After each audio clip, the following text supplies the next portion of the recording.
Olá, alunos do ITQ, da disciplina Pastoral Urbana. Sou a pastora Lilian e essa é a parte 2 do vídeo. E diz assim, nesse capítulo 4. Pensando no Brasil. Ao pensarmos no Brasil, devemos levar em conta uma questão. Será que existe solução? Não existe mágica possível, diz Vilmar Faria, assessor especial para a área social da Presidência da República no governo de Fernando Henrique Cardoso. Em geral, políticas compensatórias como as cestas básicas ou a renda mínima são muito boas para aliviar os efeitos da pobreza, mas ineficazes na solução do problema. Note que essas políticas são muito importantes. Ninguém aqui está dizendo que não se deve entregar cestas básicas ou garantir renda mínima, mas não é daí que sairá qualquer medida mais profunda. Aliás, o próprio custo desse tipo de programa é objeto de muita confusão. O pobre precisa ser liberto da pobreza, será libertado através da educação. Atualmente, consegue-se provar que uma pessoa com educação tem menos chance de ser pobre. A probabilidade de uma pessoa com menos de 1 ano de escolaridade ser pobre é de 75%. Esse número cai para 62% se ela tiver entre 4 e 8 anos. A possibilidade de ser pobre cai para 41%. Entre 8 e 12 anos é de 20%. E se a pessoa tiver mais do que 12 anos de escolaridade, ela tem apenas 2% de probabilidade de ser pobre. No que diz respeito ao Evangelho, quando chega até o pobre, produz libertação. Esta, na verdade, é a grande proposta do Evangelho de Jesus Cristo. Conhecereis a verdade e a verdade vos libertará. João 8,32. Sendo assim, não se pode negligenciar de forma nenhuma as necessidades de nosso povo. O povo é pobre, inculto, de fracos valores éticos e morais. A palavra de Deus deve servir de guia e orientação para as diversas sociedades desenvolvidas no contexto latino-americano. Muitas vezes a mensagem do Evangelho chega até esses povos com uma forte ênfase ufanista e como uma solução humana. A solução para a pobreza ultrapassa o assistencialismo. O problema não pode ser tratado de maneira superficial. Ajudar ao necessitado é uma obrigação. Urge discernir para não se enganar, achando que a ajuda momentânea resolverá o problema. Precisa-se ensinar aos carentes como eles podem encontrar o caminho que os ajudarão a sair da miséria. Os pobres precisam ser considerados. Estas questões não podem passar desapercebidas por aqueles que buscam a Deus. Jesus atendeu às necessidades do seu povo: comida, cura, alento, conforto, etc. Jesus não inventou as necessidades do povo. Trabalhou a partir das carências de sua época. Aqueles que passam fome precisam ao mesmo tempo de comida e também alento para sua dor ou tristeza do presente. Não se pode apenas apresentar o porvir. A mensagem do reino deve ser para o porvir e, ao mesmo tempo, apresentar um projeto de vida e orientações sobre o que se deve fazer hoje. A população destituída, depauperada e subnutrida do mundo introduz-se no contexto da evangelização, pois o pacto declara que não podemos esperar atingir este alvo da evangelização mundial sem sacrifício. Estamos todos assustados com a pobreza, isto é, com o enorme número de pessoas que não têm o que comer e cujo teto e vestuário são penosamente inadequados e cujas oportunidades de educação, emprego e de assistência médica são mínimas. Todo cristão sensível deve sentir-se chocado com essa situação e nunca se acostumar tanto com ela a ponto de nada fazer. A solução para a pobreza não está no discurso. Precisamos agir, buscar alternativas de Deus para socorrer aqueles que verdadeiramente estão necessitados. Como diz Stott, não podemos nos acostumar com a pobreza. Sempre que deparamos com uma situação crítica, devemos estar preparados para nos posicionar, reagindo frente à pobreza. Para atuar nesse contexto, deve-se abrir mão de comodidades. As necessidades são maiores do que as regalias. Precisa-se acreditar que pode-se ajudar e viver esta ajuda. Nessa tarefa, o pobre, o excluído, apresenta-se como verdadeiro critério.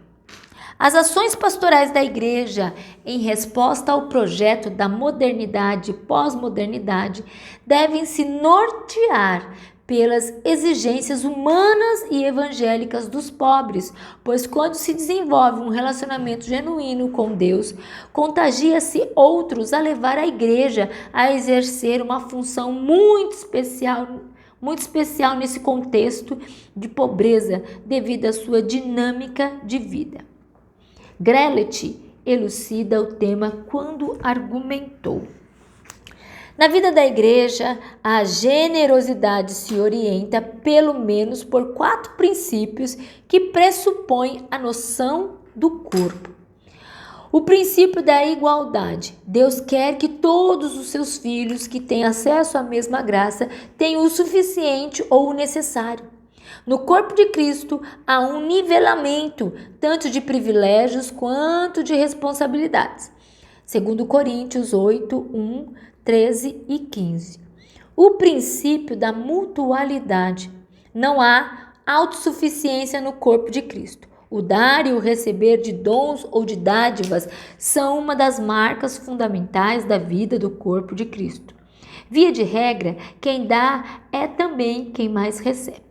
O princípio da responsabilidade, onde há maturidade espiritual, poder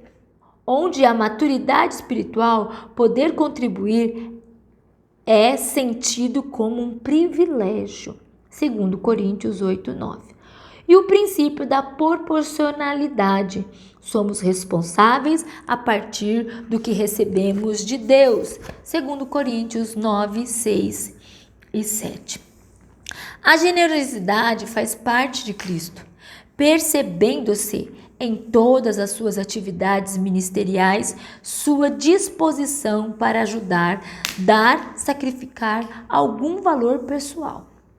Devo ser reflexo da vida de Cristo e o espírito de generosidade deve permear todas as atividades da igreja.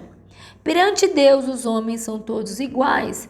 Deus não os trata com preconceitos. Deus ama a todos e todos os que obedecem recebem seus favores, até mesmo os desobedientes são favorecidos pelas obras de Deus, como o sol, a chuva e etc. Todos têm a opção de uma vida melhor através de Cristo, mesmo não sendo uma vida farta aqui na terra. A esperança do céu faz uma grande diferença numa perspectiva existencial. Pode-se afirmar que existem pobres ricos, pessoas que têm muitas vezes vivem. Pode-se afirmar que existem pobres ricos, pessoas que muitas vezes vivem em uma situação de vida caótica, mas espiritualmente certos da vida eterna com Deus, onde todas essas dificuldades serão superadas. Quando o corpo é maduro e vive de acordo com as Escrituras, o dar se torna um privilégio, não um sacrifício. Para muitos, a contribuição é apenas uma obrigação. Podem não dizer, mas em outras palavras, estão tentando comprar os favores de Deus. A contribuição dentro do corpo reflete o caráter de Jesus e vários serão favorecidos com esta dinâmica de vida da igreja, onde proporcionalmente contribui-se-á e haverá ajuda mútua. Eu vou ficando por aqui. Gostaria de Vou citar gravar mais Grey-Letter, que com muita finalzinho propriedade do nosso situa e propõe áudio. alternativas abraço a corretas todos, para a tá bom? problemática. A pergunta que se impõe é simples. Qual a missão da igreja numa sociedade de contrastes tão marcantes? Admitindo-se a inviabilidade de uma postura fatalista, Isto é, que Deus é responsável pela presença dos pobres entre nós, sobram 3 abordagens que são complementares. Primeira, a igreja deve viver e proclamar a redenção de Deus em Cristo, pelo poder do Espírito Santo. A nova sociedade depende de novos homens. Segundo, a igreja pode ser parte importante da consciência nacional, comprometendo-se com uma visão cristã da sociedade humana, em que se busca a superação de todas as injustiças geradoras de miséria. Terceira, a igreja pode e deve fazer alguma coisa de concreto, enquanto sonha com uma sociedade mais marcada pelo idealismo do reino de Deus. Ainda que o realismo bíblico exija que se leve a sério o poder do pecado e do mal da sociedade humana, a igreja cabe viver e proclamar o evangelho, isto é, que o Novo Testamento chama de fazer o bem. O evangelho se apresenta como a grande esperança para uma população depauperada e com fome, esperança no sentido de dar direção para a vida.